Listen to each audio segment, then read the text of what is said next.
Rukun ketiga niat. Niat itu apa? Qasdu syai' muqtarinan bil fa'li. Ingat dalam hati terus buat. Kalau niat sesuatu setengah jam nanti baru buat, tu tak nama niat, tu namanya azam. Nah, ini niat yang kita cerita ni. Tolong ambil perhatian dalam buku, kitab-kitab Jawi lama lah yang alhamdulillah yang paling banyak ambil perhatian ini. Nah, Imam Al-Ghazali rahimahullah, beliau katakan memang khusyuk itu bukan syarat sah solat. Diulangi balik, khusyuk bukan syarat sah solat, tetapi wajib khusyuk ketika niat. Saya ulang balik. Khusyuk bukan syarat sah salat. Kalaulah khusyuk itu syarat sah salat, banyak orang yang tak sah. Ramai orang tak sah. Dah baru takbir, ingat suami nak makan apa kat rumah. Takbir, ya Allah, selipar tadi baru tu, kat mana letak tak tahu. Saya suka sangat subuh tadi, dekat Masjid Al-Abrar. Saya suka sangat. Tahniahlah Bang Haji daripada Masjid Al-Abrar tadi. Saya suka sangat sebab jarang saya tengok di Malaysia ni orang kalau masuk masjid kepala selipar tu menghadap keluar. Selalunya akan kasut dengan selipar menghadap ke dalam masjid. Saya pujilah Masjid Al-Abrar. Mungkin ada anak murid Syekh Nuruddin ke, ataupun Syekh Nuruddin pernah sampai situ ke, ataupun yang lain. Sebab kalau di pondok Syekh Nuruddin begitu. Kenapa? Selipar tu majah kalau masuk kan, kepalanya bukan menghadap dalam masjid ataupun surau, menghadap keluar. Kenapa tu? Kerana senang nak amal sunnah.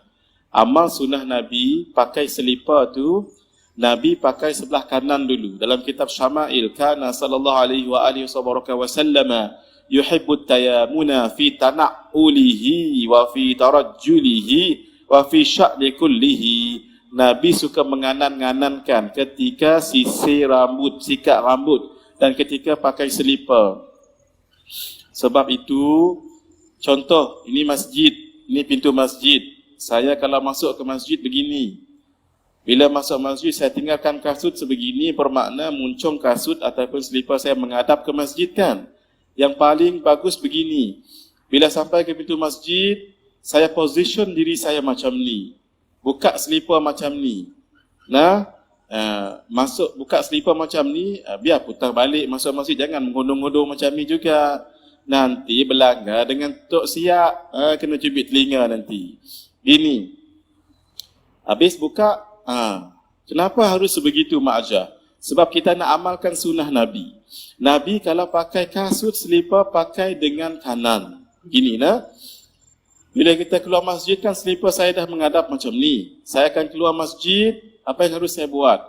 Saya pijak selipar saya yang sebelah kiri. Pijak, jangan selipar orang, selipar sendiri. Pijak selipar kiri, jangan masuk. Masuk kaki kanan ke selipar kanan. Jangan terus berjalan. Kalau terus berjalan, siapa punya selipar satu lagi tinggal itu selipar dia. Semula pijak, masuk kaki kanan, masuk kaki kiri, melangkah kaki kanan. Itu sebabnya. Kita buat ini nampak macam simple kan? Inilah namanya sunnah Nabi. Nabi sebut dalam dua hadis, man ahya sunnati inda fasadi ummati falahu ajru syahidin. Siapa yang hidupkan sunnahku di akhir zaman, kerosakan sudah banyak berlaku baginya, pahala satu mati syahid. Hadis yang lebih kuat, man tamassaka bi sunnati inda fasadi ummati falahu ajru mi'ati syahidin. Siapa yang pegang betul dengan sunnahku di akhir zaman, baginya pahala 100 mati syahid. Sayang Mak Ajah, janganlah. Ini benda yang simple tapi pahala. Sama juga Bang Haji. Sama juga. Alhamdulillah.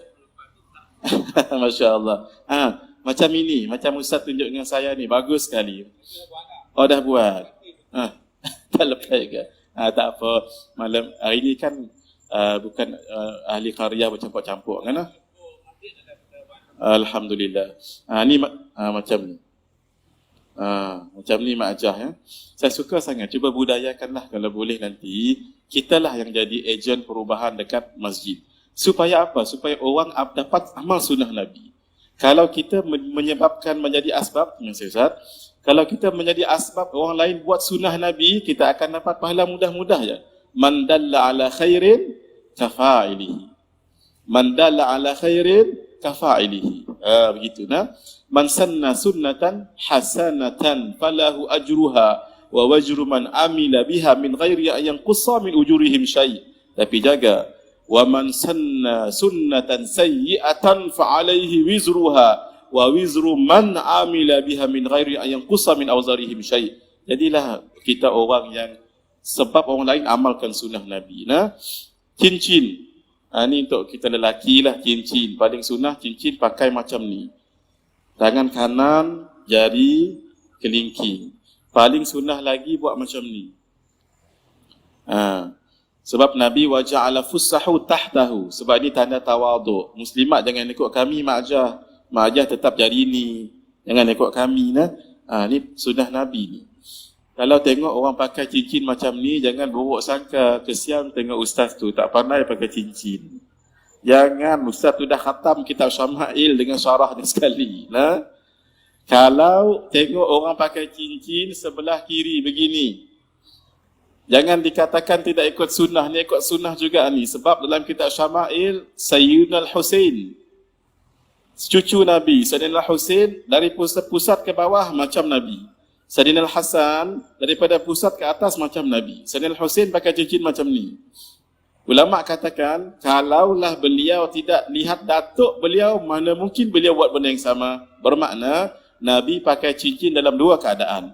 Satu macam ni, satu lagi macam ni. Dua, Muhammad.